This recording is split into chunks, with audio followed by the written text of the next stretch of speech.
प्यारे बच्चों, हम लोग कक्षा 10 में जो भौतिक विज्ञान वाला भाग है वो अध्याय 10 में आता है, जिसमें हम लोग पाठ जो पढ़ रहे थे प्रकाश, परावर्तन तथा अपवर्तन, जिसमें हम लोग प्रकाश का परावर्तन क्या होता है, परावर्तन दर्पण द्वारा अच्छे तरीके से होता है, दर्पण क्या होता है, दर्पण कैसे बनाया जाता है, दर्पण से संबंधित परिभाषाएं क्या क्या होती हैं और दर्पण द्वारा प्रतिबिंब का बनना, ये हमें पढ़ना था। तो पिछले वीडियो में हम लोगों ने पढ़ा था कि प्रतिबिंब क्या होता है और प्रतिबिंब किस प्रकार से बनता है और प्रतिबिंब कितने प्रकार के होते हैं। 2 प्रकार के प्रतिबिंब होते हैं, वास्तविक प्रतिबिंब तथा आभासी प्रतिबिंब। ये सब चीजें हम लोग अब तक पढ़ चुके हैं। तो अब हम लोगों को पढ़ना है दर्पण द्वारा प्रतिबिंब का बनना। तो दर्पण द्वारा प्रतिबिंब जो है 3 किरणों की सहायता से प्राप्त किया जाता है। तो आज हम के वीडियो में हम लोग वही पढ़ेंगे कि दर्पण द्वारा प्रतिबिंब बनाने के कौन कौन से नियम हैं। तो यहाँ पर हम नियम वो लिख दे रहे हैं, बता दे रहे हैं और फिगर की सहायता से उसको आप लोग अच्छे तरीके से समझेंगे, जिससे जब हम आगे विभिन्न स्थितियों में प्रतिबिंब का बनना पढ़ें तो इन्हीं 3 किरणों की सहायता से ही हम प्रतिबिंब की स्थिति को ज्ञात करते हैं। तो वो 3 किरणें कौन कौन सी हैं, यहाँ पर वो चीज हम लोग देखेंगे। तो 3 किरणों की सहायता से प्रतिबिंब बनाया जाता है या प्राप्त किया जाता है। तो वो 3 किरणें कौन कौन सी हैं। तो पहली किरण जो है और उसका जो फिगर होता है वो पहले हम लोग बना लेते हैं। तो पहले ये दर्पण बना लेते हैं। दर्पण 2 प्रकार के होते हैं, हम लोग जानते हैं। ये हमारा कौन सा दर्पण है, अवतल दर्पण। अवतल दर्पण में यहाँ बीचों बीच जो इसका बिंदु होता है इसके परावर्तक तल का, वो हमारा ध्रुव होता है और इसके बाईं तरफ इस गोले का जो केंद्र होता है वक्रता केंद्र कहलाता है C, और इन दोनों को मिलाने वाली रेखा क्या होती है, मुख्य अक्ष होती है। ये सब चीजें इसके पहले हम लोग पढ़ चुके हैं। तो जिन बच्चों ने वो वीडियो ना देखा हो देख लें, जिससे आपको अच्छे तरीके से समझ में आ सके। और इसके मध्य, इसके बीचों बीच जो बिंदु होता है उसको हम लोग कहते हैं दर्पण का मुख्य फोकस बिंदु। तो दर्पण के बारे में इतनी चीजें मुख्यतः हमको आनी चाहिए, तभी हमको आगे की चीजें समझ में आएंगी। तो ये हमारा अवतल दर्पण हो गया। इसी तरह से उत्तल दर्पण के लिए अगर हम बनाएं तो उत्तल दर्पण ये हो जाता है उत्तल दर्पण, और इसका ध्रुव हो जाता है इधर, वक्रता केंद्र इधर पड़ता है, इनको मिलाने वाली रेखा मुख्य अक्ष होती है और इनके बीच में एक बिंदु जो होता है बीचों बीच वो होता है मुख्य फोकस बिंदु। तो ये हमारे अवतल और उत्तल दर्पण हो जाते हैं। तो पहली जो किरण होती है जिसकी सहायता से हम प्रतिबिंब बनाते हैं, इसमें पहली किरण जो होती है वो मुख्य अक्ष के समांतर, हम लोग बाईं तरफ क्या रखते हैं, वस्तु रखते हैं। तो वस्तु से चलने वाली किरणें ही प्रतिबिंब का निर्माण करती हैं, बनाती हैं। तो मुख्य अक्ष के समांतर चलने वाली किरणें, समांतर जो किरण चलेगी वस्तु से, तो वस्तु हमेशा बाईं तरफ रखी जाती है। तो किरण किधर चलेगी, बाईं तरफ से, और किरण की दिशा हम एरो से दिखाते हैं, अर्थात इधर से किरण आ रही है तो मुख्य अक्ष के समांतर भी है और इस दिशा से आ रही है, और यहाँ से ये जो दर्पण से टकराती है, टकराने के बाद परावर्तन होता है। परावर्तन के पश्चात ये मुख्य फोकस बिंदु से होकर के जाती है। ये कहाँ से जाएगी बच्चों, मुख्य फोकस बिंदु से। आप यहाँ देख सकते हैं फिगर में कि दर्पण से परावर्तन हुआ, परावर्तन के पश्चात ये वाली किरण कहाँ से जा रही है, मुख्य फोकस बिंदु से जा रही है। तो मुख्य अक्ष के समांतर चलने वाली किरणें परावर्तन के पश्चात दर्पण के मुख्य फोकस बिंदु से होकर जाती हैं। तो ये हमारा अवतल दर्पण में होता है।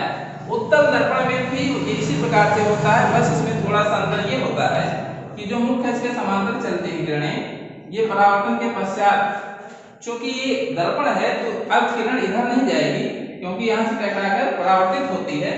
तो ये किरण इधर लौट जाती है, टकराकर बाहर की तरफ मुड़ती है, अवतल दर्पण में अंदर की तरफ और उत्तल दर्पण में बाहर की तरफ। तो ये अगर इसको पीछे की तरफ बढ़ाएंगे तो ये मुख्य फोकस बिंदु से होकर ये रेखा गुजरेगी। अर्थात अगर हम देखें कि दर्पण के मुख्य अक्ष के समांतर चलने वाली किरणें उत्तल दर्पण से परावर्तन के पश्चात मुख्य अक्ष से आती हुई प्रतीत होती है। अगर हम इसको ध्यान ना दें तो हमको क्या लगेगा कि ये किरण कहाँ से आ रही है, मुख्य अक्ष से आ रही है, या उस किरण को पीछे की तरफ बढ़ाएंगे तो मुख्य फोकस बिंदु से होकर जाती हुई प्रतीत होगी। ठीक है बच्चों, तो ये दोनों फिगर, इसमें जो मुख्य अक्ष के समांतर चलने वाली किरणें हैं टकराने के बाद पश्चात कहां से जाएंगे, मुख्य फोकस बिंदु से जाएंगी वास्तव में या मुख्य फोकस बिंदु से आती हुई प्रतीत होंगी। ये हमारी पहली किरण होगी जिसकी सहायता से हम प्रतिबिंब ज्ञात करेंगे। ठीक है बच्चों, तो इसमें लिख लेंगे जो चीजें हमने बताई हैं कि दर्पण के मुख्य से समांतर चलने वाली किरण परावर्तन के पश्चात मुख्य फोकस बिंदु से जाती है, तो ये पहली किरण थी। इसमें अब इसको आप लोग नोट कर लेंगे। दूसरी जो किरण है जो मुख्य फोकस से होकर गुजरने वाली किरण है, पहले हम फिगर से उसको बनाएंगे। उत्तल और अवतल दर्पण दोनों की स्थिति यहाँ पर बनाएंगे। ये अवतल दर्पण है, दूसरी स्थिति में ये P हो गया, यहाँ पर C और ये F। दूसरी जो किरण होती है वह उससे चलती है, लेकिन जो मुख्य मुख्य फोकस बिंदु से होकर जो किरण गुजरती है, ये ऐसी किरण जो वस्तु से चल रही है लेकिन कहां से जा रही है, मुख्य फोकस बिंदु से। तो मुख्य फोकस बिंदु से चलने वाली किरण क्या होती है, दर्पण से परावर्तन के पश्चात मुख्य अक्ष के समांतर हो जाती है। मुख्य फोकस बिंदु से होकर गुजरने वाली किरणें दर्पण से परावर्तन के पश्चात मुख्य अक्ष के समांतर हो जाती हैं। इसी का उल्टा समांतर चलने वाली किरण फोकस से होकर जाती है, फोकस से जाने वाली किरण मुख्य अक्ष के समांतर हो जाती है।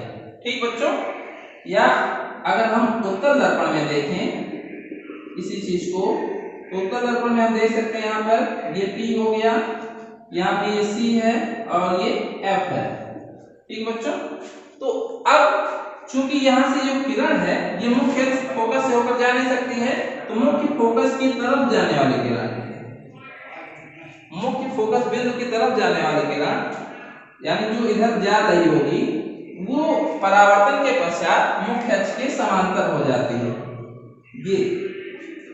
ठीक बच्चों, तो ये दूसरी किरण होती है जिसमें अब इसको नोट कर लें कि मुख्य फोकस बिंदु से होकर जाने वाली किरण परावर्तन के पश्चात क्या होती है, दर्पण के मुख्य अक्ष के समांतर हो जाती है। ये अवतल दर्पण के लिए है। उत्तल दर्पण में मुख्य फोकस बिंदु की तरफ जाने वाली किरण परावर्तन के पश्चात मुख्य अक्ष के समांतर हो जाते हैं। तो ये दूसरी किरण है जिसकी सहायता से हम प्रतिबिंब ज्ञात करते हैं। तीसरी जो किरण है बच्चों, अवतल दर्पण और उत्तल दर्पण दोनों में तीसरी जो किरण होती है जिसकी सहायता से हम प्रतिबिंब ज्ञात करते हैं, P, C और ये F। तो जो तीसरी किरण होती है